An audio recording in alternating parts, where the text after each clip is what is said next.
इन दोनों में जब दिशाहीनता आती है तो पूरा समाज दिशाहीन हो जाता है। मैंने बहुत सोच समझकर यह भाव व्यक्त करना उचित समझा है कि भारत की दिशाहीनता का कारण अंग्रेज़ों की कूटनीति है। इस 21वीं शताब्दी में भी उन्होंने अपने यहाँ व्यासपीठ या गुरुगद्दी को सुरक्षित रखा है। मान्य पोप महोदय को विश्व स्तर से उन्होंने अपना रिलीजन का, मजहब का या पंथ का सार्वभौम गुरु के रूप में प्रतिष्ठित रखा है। जी और जिस शहर में पोप महोदय रहते हैं उसको राष्ट्र की संज्ञा है।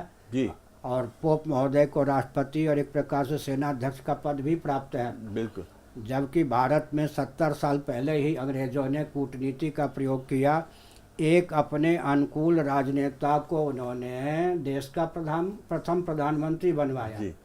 और बनाया। दूसरी ओर उन्होंने एक राजनेता को आध्यात्मिक मनीषी महात्मा के रूप में ख्यापित किया। जी अंग्रेज़ों की इस कूटनीति पर भारतीयों का ध्यान अभी केंद्रित नहीं हो रहा है।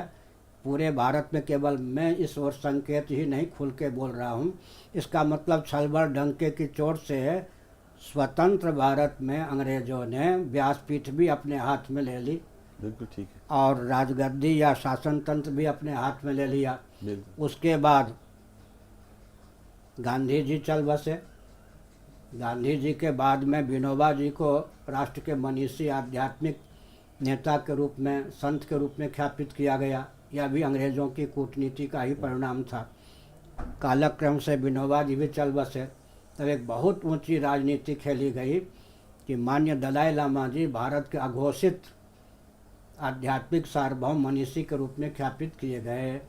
जबकि भारतीय संविधान की 25वीं धारा के अनुसार हिंदू ही गिने जाते हैं। जैन, बौद्ध और सिख भी, सनातनी आर्य समाजी ही नहीं, ये सब भी हिंदू ही गिने जाते हैं। जी। लेकिन मान्य दलाई लामा जी का पहला वाक्य होता है कि हम हिंदू नहीं हैं।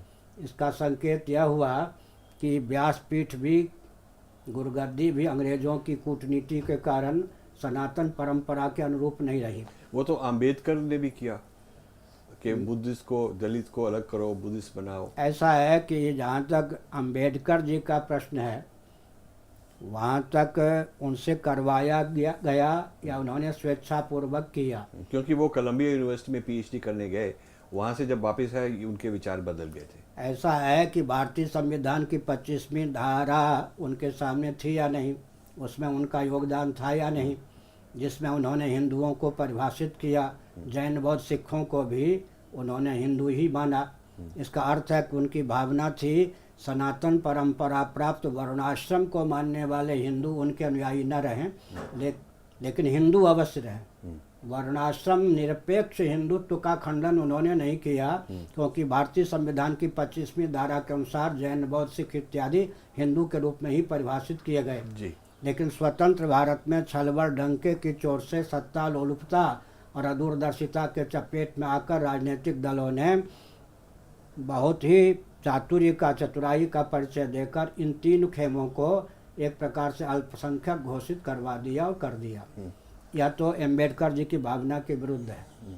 मैं आपसे एक बात कहना चाहता हूँ कि अमेरिका में ये काफ़ी इंडोलॉजी चलती है जो इंडिया के बारे में रिसर्च करते हैं, और इसमें करीब 500-600 स्कॉलर्स लगे हुए हैं। ये अंग्रेज़ों ने शुरू किया और अब अमेरिकन्स करते हैं, और इसमें काफ़ी गड़बड़ी होती है क्योंकि जो ये इनमें बायस है, प्रेजुडिस है, ये जो ट्रांसलेट करते हैं उसमें कुछ हद से क्रिश्चियनिटी की तरफ से करते हैं, कुछ मार्क्सिस्ट लेफ्टिस्ट तरीके से करते हैं, फेमिनिस्ट, ह्यूमन राइट्स, इस तरह की चीज़ों से करते हैं। अब इसके बारे में हमने काफ़ी परीक्षा की है और काफ़ी हमने लोगों से बहस की है और पुस्तकें लिखी हैं। अब करीब 1.5 साल हुए हमको ये मालूम हुआ कि ये एक बहुत इम्पॉर्टेंट पावरफुल स्कॉलर हैं, उनका नाम है शेल्डन पॉलक। तो उनकी एक बहुत परंपरा है वहाँ अमेरिका में, और उन्होंने काफ़ी संस्कृत के बारे में लिखा है। उनके अनुसार संस्कृत मर चुकी है, रामायण के अगेंस्ट काफ़ी कुछ लिखा है, राम के अगेंस्ट काफ़ी कुछ लिखा है। वो मार्क्सिस्ट हैं और संस्कृत जानते हैं लेकिन टेढ़ी तरीके से उसको इंटरप्रेट करते हैं, और उनकी काफ़ी परंपरा इंडिया में भी आ चुकी है। हमको ये मालूम हुआ कि उनको श्रृंगेरी मठ सारी जो अपनी नॉलेज है और जो उनको अपॉइंट कर रहे थे कि विदेश में वो श्रृंगेरी मठ को रिप्रेजेंट करे, उनके एक तरह का एम्बेसडर बने। वहाँ पर एक एकेडमिक चेयर खोलने के लिए हमारा ही पैसा, इंडियन लोगों का ही पैसा, हिंदुओं का ही पैसा जा रहा था और श्रृंगेरी मठ उनको कह रहा था कि तुम करो और हम तुमको अपना नाम देंगे, हमारे नाम के साथ तुम चलाओ। तो हमको ये बहुत बुरा लगा कि पहले इसकी परीक्षा होनी चाहिए, पहले ये जो परंपरा है इनके बारे में पूर्व पक्ष होना चाहिए, उसके बाद ये फैसला होना चाहिए कि ये लोग ईमानदार हैं, ठीक है, नहीं है। और किसी ने कोई पूर्व पक्ष नहीं किया था। तो हमने जब ये बात शुरू की तो हमारे अगेंस्ट, हमारे बल खिलाफ बहुत लोगों को खड़ा किया गया ताकि हम चुप हों। लेकिन हमने जाके शंकराचार्य जी से मिले।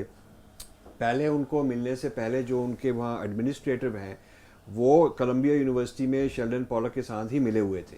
उन्होंने ही एक मेमोरेंडम साइन कर दिया था कि ऐसे ही होना चाहिए। उनको ही एडवाइजरी बोर्ड में कोलंबिया यूनिवर्सिटी में डाल दिया था। तो हमारे अगेंस्ट काफ़ी लोग थे क्योंकि हम ये नहीं होना चाहते थे कि ऐसी बात ना हो, क्योंकि इससे हम बिक रहे हैं। पहले अंग्रेज़ों की तरफ बिके, लेकिन अंग्रेज़ों की ज़माने में कम से कम शंकराचार्य जी तो रह गए ना, हमारे ठीक रह गए। अब लगा हमको डर कि ये श्रृंगेरी वाले चले जाएंगे, क्योंकि उनका ये इरादा था और वो अनाउंस भी कर रहे थे कोलंबिया यूनिवर्सिटी वाले। तो फिर हमने शंकराचार्य जी से ही हमने मिले श्रृंगेरी में, और हमने उनको एक रिक्वेस्ट की कि हमारी ये रिसर्च जो है अभी कुछ महीनों में एक पुस्तक निकलेगी। वो पुस्तक का नाम है बैटल फॉर संस्कृत, कि संस्कृत के बारे में एक युद्ध हो रहा है, वो लोग युद्ध कर रहे हैं संस्कृत और संस्कृति के अगेंस्ट।